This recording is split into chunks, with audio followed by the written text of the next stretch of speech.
Good afternoon, New Hope Online. Welcome to Unscripted. My name is Chris Temple, and welcome to a segment that we provide to you on New Hope Online with the opportunity for real conversation with real people in our community and our church.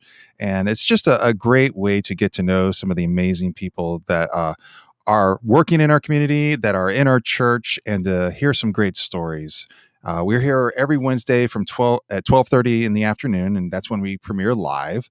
And the show will repeat itself through the week. And right now we are live, just to let you know. So if you want to comment on the segment today, you can, whatever platform you're watching on. And don't forget to like and share this program with some people. It's just a great way of getting the word out about not only the great people that we get to talk to, but also the church and what we're doing here. So today I have the privilege of talking with someone I've gotten to know and whose family I've gotten to know over the years here at church. He is a husband, father, teacher, and has done something very significant and original here at our church. He leads up the fresh expression called Runners Church, and I am delighted to have Will New on the show today. And Will, how are you doing today? Good, Chris. Good. How's things going with you? Awesome. I want to thank you, first of all, for joining us, especially at short notice. But you're someone I definitely feel like I love you. I think you're great. You're fun and you're witty, and you do some amazing things. You're a wonderful teacher, and you've done something really great with this fresh expression. But first, before we get into all that, why don't you just tell us a little bit about yourself? Are you from this area? Are you from where? Everywhere. Wow. Okay. The gag is I'm from my mom because I was an Army brat. So born in Colorado. If you ever want to know, Dave Shapiro was actually at the Air Force Academy as a cadet the year I was born at the Air Force Academy Hospital. No kidding. We Small got world. it. Yeah, very. And we were talking about the season, and we were talking about stories from my parents when they were bringing the car seat to the car. He's like, "Yeah, it was snowing during the fall that year. It was really weird." And I'm like, "That's creepy." He was there. All right. But yeah, so born in Colorado, then lived there for a while. Moved out to Germany. It was East Germany back when there was East West for those old timers, the OGs that know back in the day. Yeah. So then I lived in Germany for a while. Back to Colorado. Back to Germany. Down to Orlando, up to Washington, D.C. Moved around a bunch, but settled most of my time in the Tampa area and Orlando areas where I spent a lot of my older years. So I've been in the Tampa Bay area probably consistently since '97. So majoritively in the Tampa Bay, Pasco County area for the most part. So but my growing up was quite diverse. And I've got to ask you, what period did you have around Ohio? Because you're one of the biggest Ohio State Buckeye fans I know of.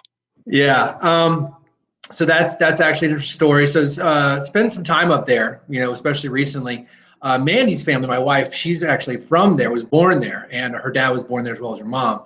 But I came to it in a roundabout kind of way. I didn't have a male in the household growing up, so sports was never really an in my face kind of thing, as most males would do for their sons. I just didn't really have an interest in sports until I got into high school and college, and then as I started to kind of start, when you don't have a team, you get to pick any team you want, really. Right. And I went to USF back in the day where there was no football team, so there was no team at all back in the day. Yes. When the Sun Dome was filled up with air, Yes. Don't leave the door open; it will deflate. That's not a joke. So yeah, we didn't have a team, so I was able to do some research. I had friends that were real big Ohio State fans as well, and I got into it. I really enjoy the team. I enjoy their history, their heritage, and I love the campus. I've been to the campus. I've been up to the area. I love the Columbus area.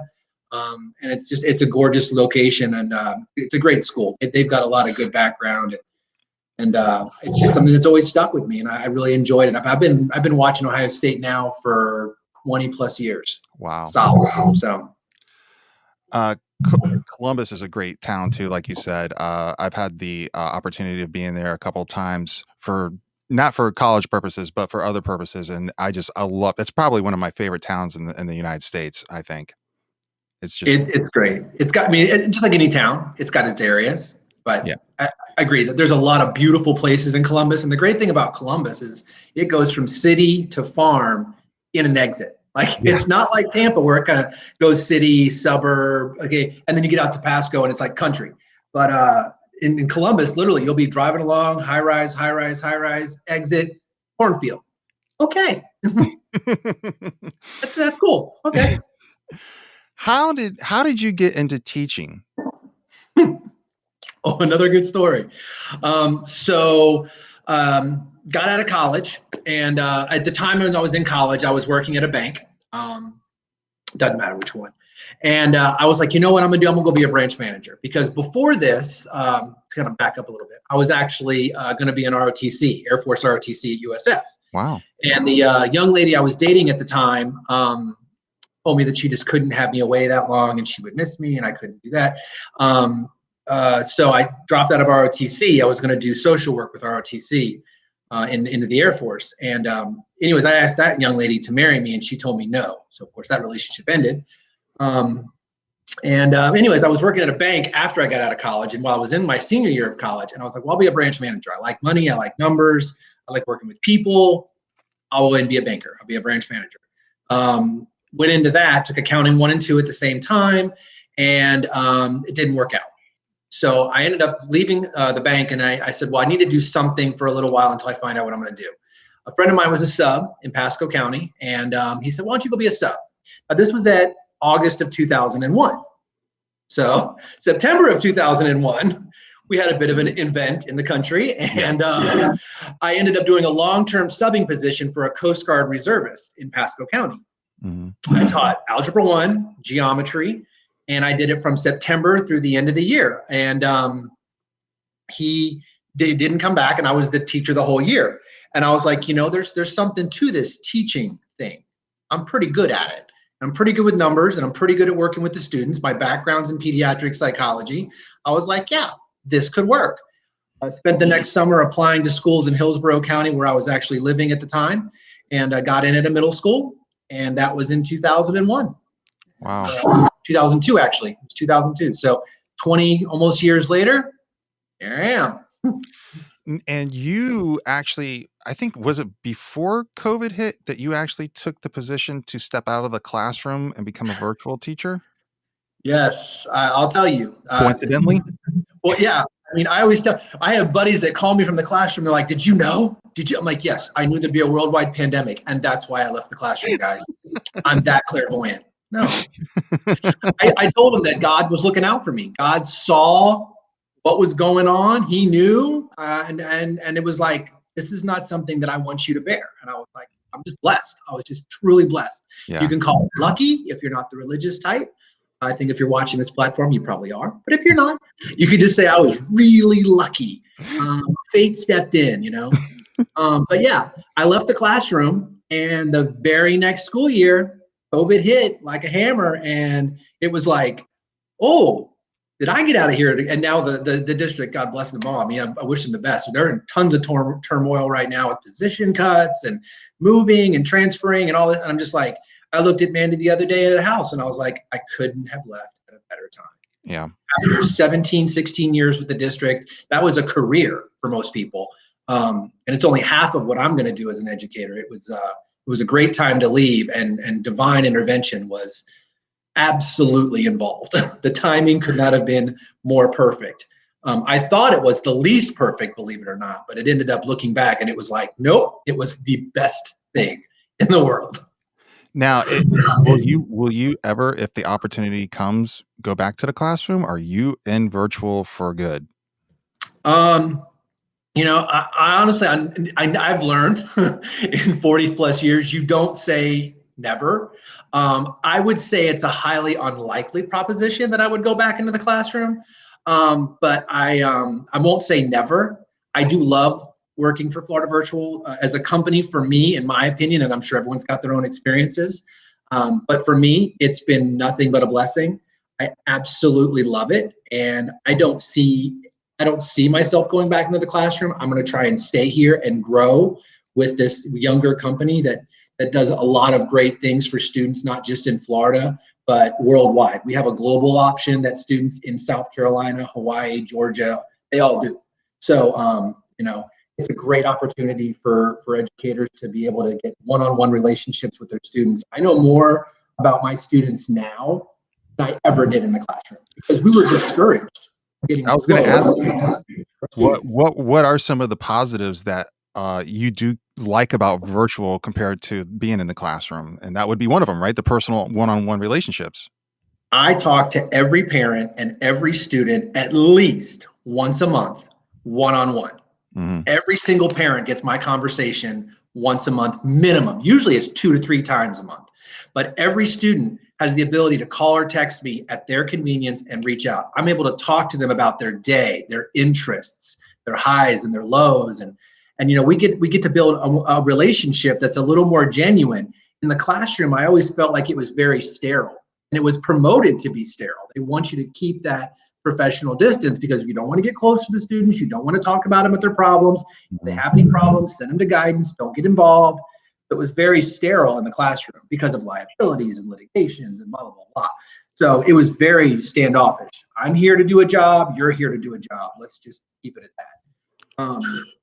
But in virtual, it's much more friendly. It's much more caring. It's much more genuine. So I love that. And it's about pacing too. If you have a student struggling, you can work with them and you can foster that. And I have a student I meet with 2 or 3 times a week, and 30 minutes, we tutor every 2 or 3 weeks. But I have another student who is an all-star, literally got 100 on every assignment, start to finish, both semesters of geometry. If those 2 students were in the same classroom, could you imagine the chaos? Right. But yet they're in the same virtual classroom with the same virtual teacher and excelling, both of them excelling at their pace. Now, one of the things that I guess as a teacher at the end of the year, you kind of want to look back and reflect on the finished product of the students and how far they've come along. Do you see a huge difference than the classroom and the days that you were in the classroom and seeing at the end of the year progress than online versus online? Yeah, we actually look at our data yearly because we're a year-round concept. So students will come in today and start semester 1, but I have other students who are finishing. I have seniors who are getting ready to graduate, So it's cyclical. It's always a different student at a different pace at a different location in the curriculum.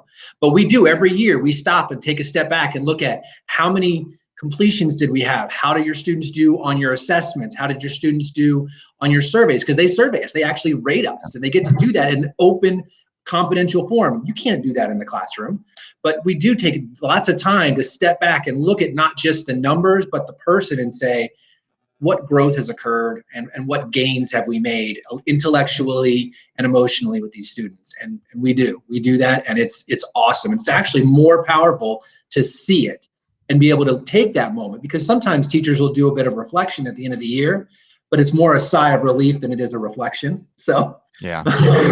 we survived another one. That's what it is in the classroom. It's survival. You're not so much thriving, you're just surviving. You're just get to May. That's what everybody will tell you. Get to May. Just get to May. And it's unfortunate, but Yeah. that's sometimes the mentality. It's horrible, but it's sometimes the mentality. You don't get to reflect as much. I can definitely endorse it because my daughter is in Florida virtual right now too. And that is you said it perfectly. Instead of surviving the classroom, she is thriving scholastically. And that's great because she couldn't do that in the classroom. She was too busy worried about surviving. So it does make a difference. It does. It does. And for some students, that's the key to success. Well, they always say that the student can't learn from teachers they don't like, and you can't teach anything if you don't build first a relationship. Right. And we make that our primary goal. Like, we almost use a customer service model when we're talking to our students and our parents. And in the classroom, it was not a customer service model. It was more of a dictatorship, and it had to be just because of the control and the amount of effort that was put into just getting them to settle down and focus sometimes. Yeah. And there was so many things that were not there, that are not in place for success, that are in place in the virtual community. So it's great. So in your free time, you're a bit of a sports enthusiast, and one of the things you like to do is run. and there is this thing called Runners Church. It's a fresh expression here at New Hope. And how did that come about? How did you get involved in it? What was the idea behind it? I mean, what are some of the secrets to this, and how did it become so successful? Because it is really at the top of the list for fresh expressions here at church. Yeah. Yeah. I mean, I was looking at the runner there. It's right now we're meeting at 7 because of the time change, and we do fluctuate that, and we try to keep the church informed. But right now we're meeting at 7, and the idea is initially, it was when we first started the Fresh Expressions, we wanted to just get people together that had a common interest, and it's not just runners. We have walkers as well. Student people hear Runners Church, and they're like, "Oh, I got to run." No, yeah, if you want to walk, nice walk. It's fine.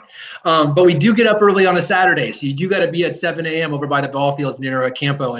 And we just it's great because we do a quick devotional and we get to socialize with each other and talk about what we've been up to and how we're doing. And we make that connection. And with connection comes almost like this obligation. It's not a literal obligation, but we want to see each other. We want to make sure we're obligated to be there for each other. And the devotional always relates to physical activity, running, walking, and relating the trials and triumphs of that with what Christ has for us.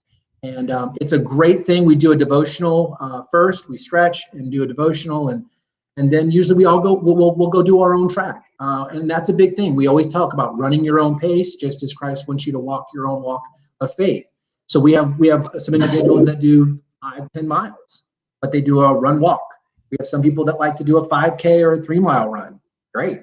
I took my son Cole there last weekend and we did 2 miles. That's all we did. Everybody else did their own thing. We're not running together as a herd through Bloomingdale. And that's kind of the impression people get. Like, we're all going to run together. No. We're going to let you run your pace. We're going to run our pace. And the devotional and the camaraderie is what we really enjoy. That's the church part of it. The running is secondary, but it's a common interest we all share and we all enjoy. Now, before Runners Church, I mean, the idea of fresh expressions, we were still trying to figure that whole thing out because we had heard about it. It sort of started to become popular a couple years ago, and the idea is just to take something like what you love to do and put Christ into it, right? And Yeah. I know there's a lot of other people out there that have the idea that, wow, I could really do something, whether it be arts and crafts or whatever, whatever interest you're involved in. Do you have any words of encouragement or just advice to people that would want to do something like this? Like a fresh expression, you mean, like a Yeah, different kind of thing? yeah. Like we're getting ready to do the bike thing and the mountain biking.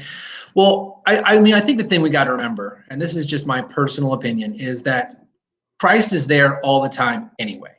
Anything we're doing, he's there. He's in our hearts and he's around us, and he's going to be there. So bringing him into it officially is just our acknowledgement of his presence anyway. Whether you're surfing, whether you're on the beach, whether you're mountain biking, whether you're running, whether you're shopping at the grocery store. I mean, if you're at the mall, I mean, he's there. And bringing other people together. I mean, I know the verse, there's with two or more people coming together. I'm in their presence. So if you're there and you're talking about him and you're just making that connection that our hearts are going to focus on this person and this idea of our love of Christ for just a moment, I guess you could say that makes it church. But as the saying goes, church has left the building. So, church can be anywhere to do anything. It's about a group of people acknowledging their love and devotion to that lifestyle and that Christ-like behavior that makes it happen. What has being involved in Runners Church done for you spiritually? Again, another great story that it couldn't have happened at a better time. It actually started right when I left the classroom.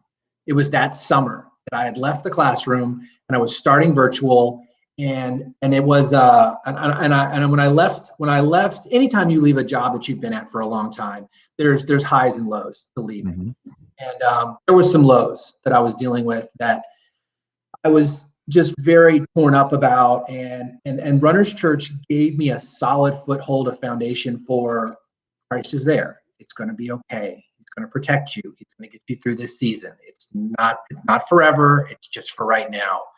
And it was comforting to have that every Saturday morning, because on Saturdays you're not working, so your mind's not active. You're sitting around. When you start to sit around and you start to think about stuff, your mind can tend to wander. You start to how the mind will go, and start to panic, or you start to worry about things that you would never think about during the week because you're busy. So having that Saturday morning to meet with people and to talk with Christ, and to have that moment of fellowship, to know you're not alone. It's okay. Everyone's got their moments, and you're going to be okay. It was great. It was a great opportunity. I didn't initially head it up. I was kind of handed it after the fact, and I've just kind of run with it, metaphorically speaking. We just do devotional, and we try to make it as informal as possible, because we want it to be comfortable. We want it to be something you're looking forward to as the start of your weekend. And that's what we aim for. Now I might throw you a left hook. I don't know, but I'm not a runner. If I came and joined Runner's Church, I would probably walk.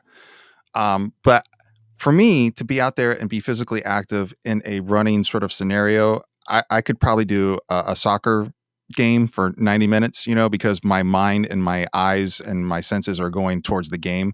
But to actually focus on something while you're running for 1, 2, 3 miles, where does your mind go? Is that your time to actually talk to God, or is that when you kind of just balance yourself? What happens with you during that long period of time?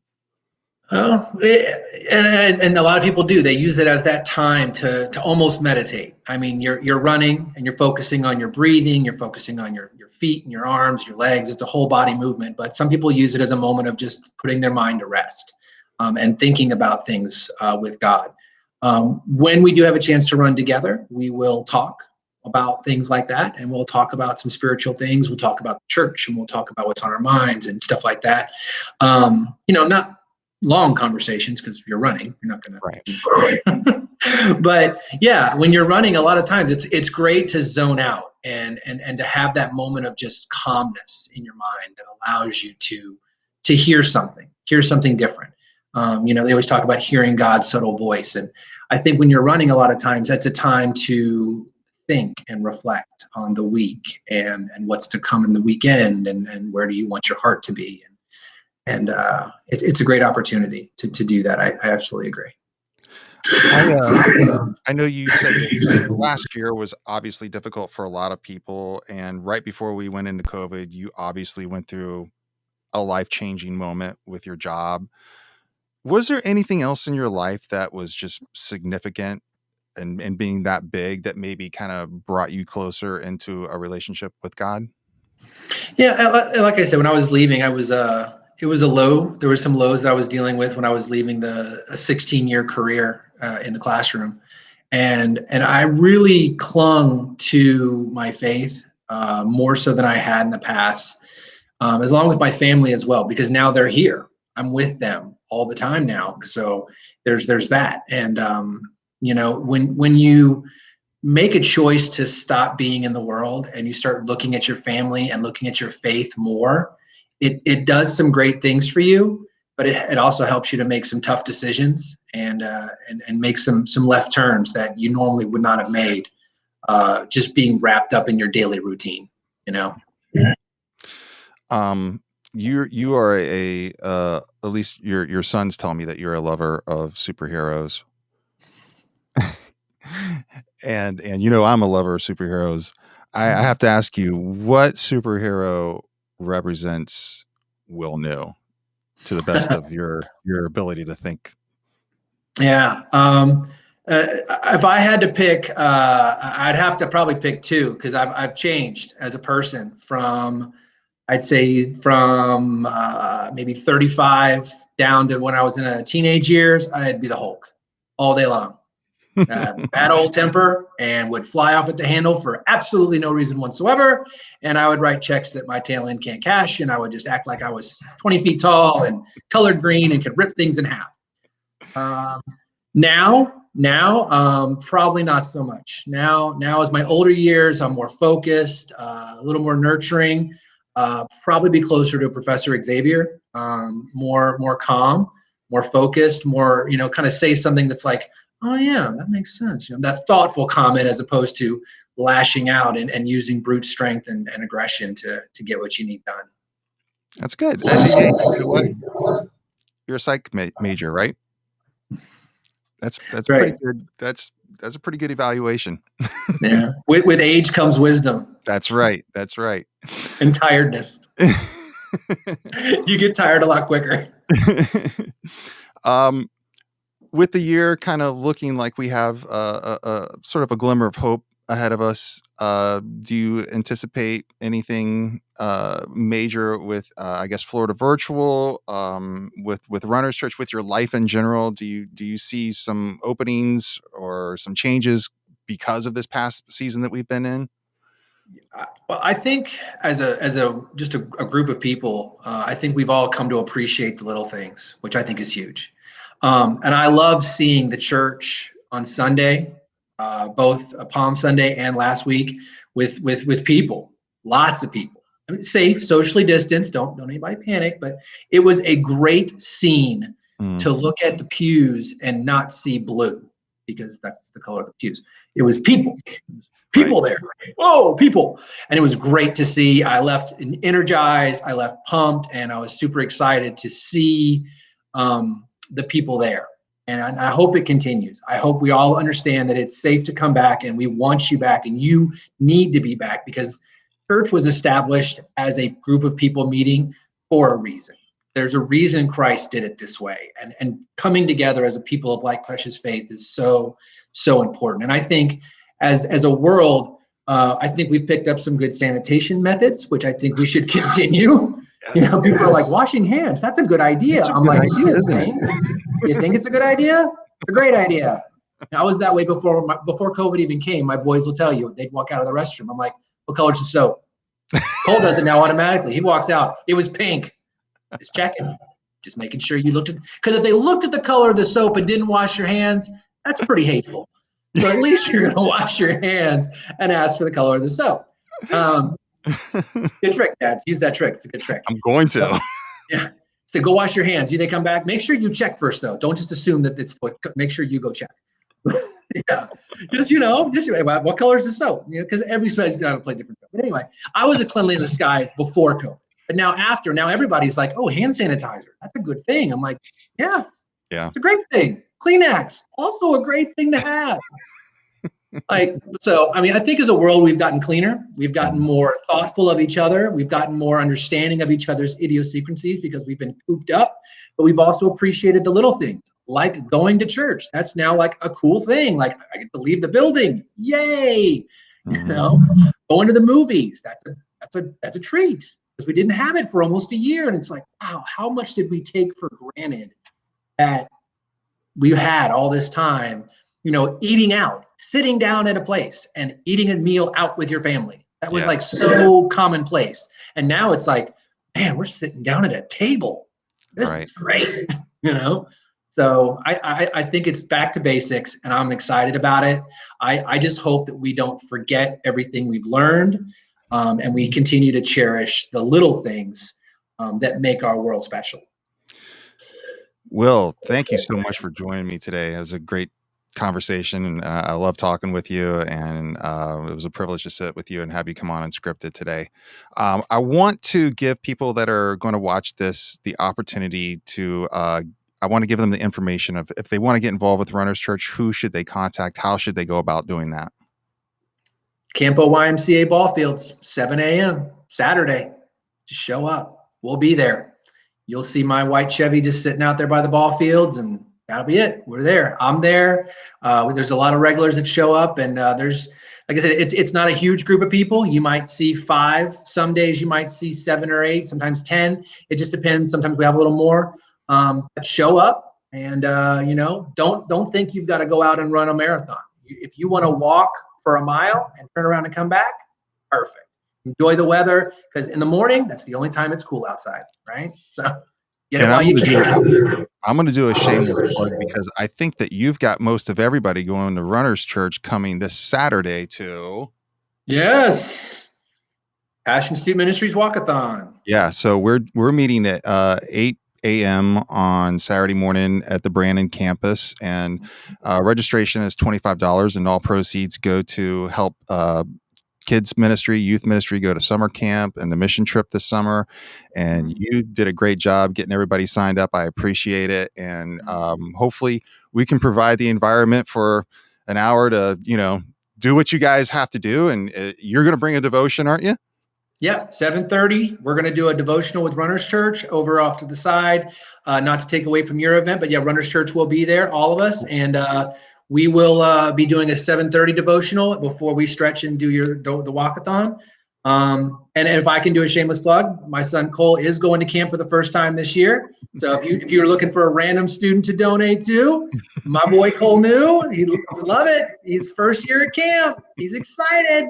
I told him 5 days without mom and dad. He was like, "Oh yeah, that sounds fun." I'm like, "Yeah, you're gonna come back smelling like a dirty sock." Be prepared; they will. I'm sure. It's gonna have that funky corn chip smell all over the van. When you go pick him up from camp, that's the first thing you'll notice when you go get his stuff out of his cabin. No, boys' locker room. No, I'm gonna put him in the back of the truck. That's why I have a pickup truck. You got the truck. Like the old hound, man. Sit in the back. Sit in the back. We also had a question. We also had a question from one of somebody that's viewing us right now. They wanted to know how they can find out more information about Florida Virtual School.